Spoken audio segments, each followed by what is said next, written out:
आंचल मामिड़वार और सक्षम ताटे की वालिदा का कलेक्टर दफ्तर के सामने खुदसोजी की कोशिश, पुलिस कार्रवाई का मुतालबा तेज। रियासत भर में मौजूद बहस बने सक्षम ताटे कत्ल केस में एक इंतहाई सनसनीखेज मोड़ सामने आया है। मकतूल सक्षम ताटे की मुबैना महबूबा आंचल मामिड़वार और खुद सक्षम ताटे की वालिदा ने आज नांदेड़ जिला कलेक्टर ऑफिस के सामने जिस्म पर पेट्रोल डालकर खुदसोजी की कोशिश की। मौके पर मौजूद पुलिस एहलकारों ने बरवक्त मदाखलत करते हुए इन्हें रोक लिया, जिसके बाइस एक बड़ा हादसा टल गया। वाक़े के दौरान आंचल मामिड़वार सक्षम ताटे के अहल खाना और पुलिस के दरमियान शदीद बहस व तकरार और धक्का मुक्की भी हुई, जिससे कुछ देर के लिए कलेक्ट्रेट इहाते में कशीदगी फैल गई। काबिल जिक्र है कि 27 नवंबर को नांदेड़ शहर के खदीमगंज इलाके में नौजवान सक्षम ताटे को बेदर्दी से कत्ल कर दिया गया था।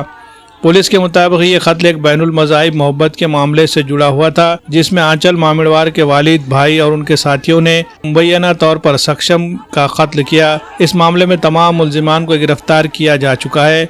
ताहम आंचल मामिड़वार ने संगीन इल्जाम आयद किया कि कत्ल के दिन इतवारा पुलिस स्टेशन के 2 पुलिस एहलकार माही दासरवाड़ और धीरज इसके नाबालिग भाई को सक्षम के कत्ल पर उकसाने का काम किया। आंचल का दावा है कि इन पुलिस एहलकारों के खिलाफ इन पुलिस एहलकारों ने कहा था कि सक्षम तुम्हारी बहन को रोज घुमाता है, पहले इसे मारो फिर पुलिस स्टेशन आ जाना। इन इल्जामात के बाद आंचल मामिड़वार और सक्षम ताटे के अहल खाना ने जिला कलेक्टर, जिला एसपी और खुसूसी पुलिस इंस्पेक्टर जनरल से मुलाकात करके तहरीरी याददाश्त दी थी और मुताल्लिका पुलिस एहलकारों के खिलाफ कार्रवाई का मुतालबा किया था। साथ ही उन्होंने खुदकशी की वार्निंग भी दी थी। मुतासरीन का कहना है कि बार बार दरखास्तों के बावजूद अब तक कोई कार्रवाई न होने के सबब वो इंतहाई कदम उठाने पर मजबूर हुए। आज खुदसोजी की कोशिश के बाद आंचल और सक्षम ताटे के वालिदा ने दो टोक अंदाज में इंतबाह दिया है कि अगर आज ही मुताल्लिका पुलिस एहलकारों के खिलाफ कार्रवाई नहीं की गई तो वो दोबारा अपनी जिंदगी खत्म करने की कोशिश करेंगे।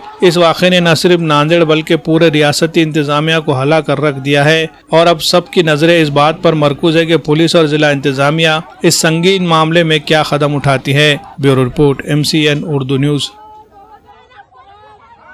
कलेक्टर ऑफिसला आला होता तुम्ही, काय घडलं, काय केलं? आम्ही खूप साऱ्या जणांना म्हणजे असं मोठ्या मोठ्या SP ला, DYSP ला, कलेक्टरला वगैरे अर्ज दिला होता।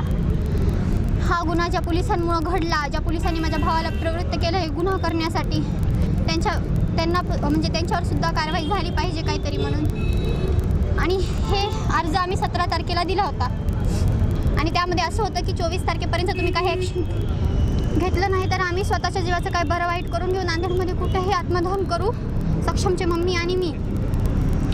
आणि 17 तारखेपासून ते आज 24 तारीख आली शेवटची, तरीही आतापर्यंत पोलिसांनी किंवा कोणीही काहीच ॲक्शन घेतलेलं नाही।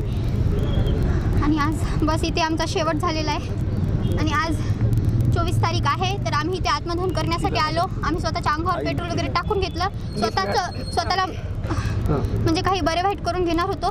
तेवढ्यात ते पोलीस मॅडम वगैरे सर वगैरे आले, ते लायकीचेच नाहीत त्या म्हणायच्या, पण ते आले आणि आम्हाला म्हणजे मारहाण केली आणि त्यानंतर जातीवर शिवीगाळ सुद्धा केली त्यांनी, त्या मॅडमनी, पोलीस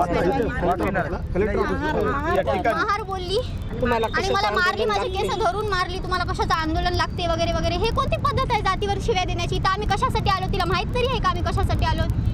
तिचा मुलगा गेला असता तर ती बसली असती का? तिचा मुलगा किंवा तिचा नवरा, तिचं लेकरू असं कोणी गेलं असतं तर ती बसली असती का बरं असं शांत? एवढे दिवस बसली असते का शांत? ते 1 महिना तर मग आज कुठले अधिकारी वगैरे तुला भेटले तुम्हाला इथं? कोणी भेटलं नाही, सगळे बसले घोडसात आपल्या बायकोच्या पल्लू खाली बसलेले आहेत नुसते। आता काय मागणी तुझी? त्यांचा लेकरू गेला असता, मोठ्या मोठ्या कोणत्या लोकांचं लेकरू गेला असतं की ना, आतापर्यंत काही ना काहीतरी ऍक्शन घेतली असते। तर सक्षम काय गरीब बिचारा, त्यांना असं कशामध्ये नाही काही नाही तरी त्यांना ते ऍक्शन घेत नाहीत ना। 2 पोलीसवाले आहेत ते बोलते, त्या पोलिसांवर आजच्या आज कारवाई झाली पाहिजे आणि आम्ही उद्यापर्यंत वगैरे काही थांबणार नाही। आज 12च्या पहिले आम्ही स्वतःला कुठे ना, इथं आम्हाला रोखले त्यांनी तर काय झालं, आम्ही कुठं ना कुठं आत्मदहन करू, इथून जाऊ आम्ही आमच्या थोडी म्हणजे हमेशा त्यांनी पिछावर राहणार आहेत पोलीस वगैरे, आम्हाला हमेशा कुठेही रोखणार थोडी आहेत। आजच्या रात्री 12च्या पहिले आम्ही स्वतःला काही ना काहीतरी करून घेणार, तुम्हाला चान्स नाही देणार उद्यापर्यंत थांबायचा। आणि याचे जिम्मेदार तेच असतील ज्यांना आम्ही अर्ज दिला होता पोलिसांवर कारवाई करा म्हणून। सक्षमचे मम्मी धीरज कोमुलवार आणि माही दासरवार यांच्यावर गुन्हा झाला पाहिजे, तारखेमध्ये। पण गुन्हा कोणता यांच्यावर, म्हणजे सपोर्ट केला का मर्डर झालं? मर्डर करायला प्रवृत्त केलं त्यांनी माझ्या भावाला। पोलीस स्टेशन मध्ये इन कॅमेरा, त्यांचा ऑडिओ चेक करा, सगळं रिकॉर्डिंग वगैरे चेक करा ना तुम्ही, तेव्हाच कळतं ना. मग पोलिस काय टाळ्या वाजवत बसलेत काय की समजा एक चालेल मला. महिन्यापासून घरं भरलेत आता 1 महिना होत आहे सक्षमला, इथून 2 दिवसानं महिना होते त्याला. काय करायलेत की पोलीस? गुरुवारला महिना होते. तुमचं लेकरू गेलं असतं तर तुम्ही असंच केलं असतं का बरं? आज सक्षम गेला, दुसरा सक्षम गेला नाही पाहिजे. पोलीसवाल्यावर कारवाई झाली पाहिजे. माझ्या सक्षमला न्याय पाहिजे, न्याय पाहिजे आमच्या सक्षमला.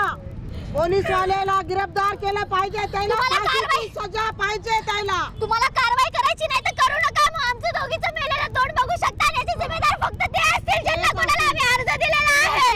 डीएसपी बी मान हलवाल बैलावणी बसायलाय. डीएसपी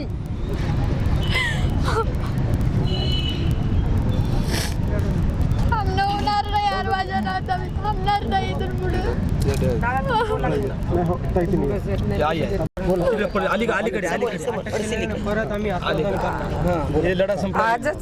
आजच तारीख होती, 24 तारीख त्यांना दिली होती आत्मदहनाची. पण आम्ही इथं केल्यामुळं त्या पोलीसवालीनं आणि पोलीस कर्मचारीनं आम्हाला रोखलंय. पण आता कुठेही नांदेडमध्ये आम्ही 8 वाजेपर्यंत आत्मदहन करणार आहोत. जे मेन 2 पोलीस आहेत, माही दासलवार आणि धीरज कोमुलवार, यांच्यावर अट्टल गुन्हेगार असताना त्यांनी त्यांच्यावर आक्षेप घेत नाही. तर आम्ही आजच्या तारखेमध्ये आमचं काय बरं वाईट झालं तर सर्व 4 जागी आम्ही अर्ज दिलेला आहे, ते गुन्हेगार राहतील.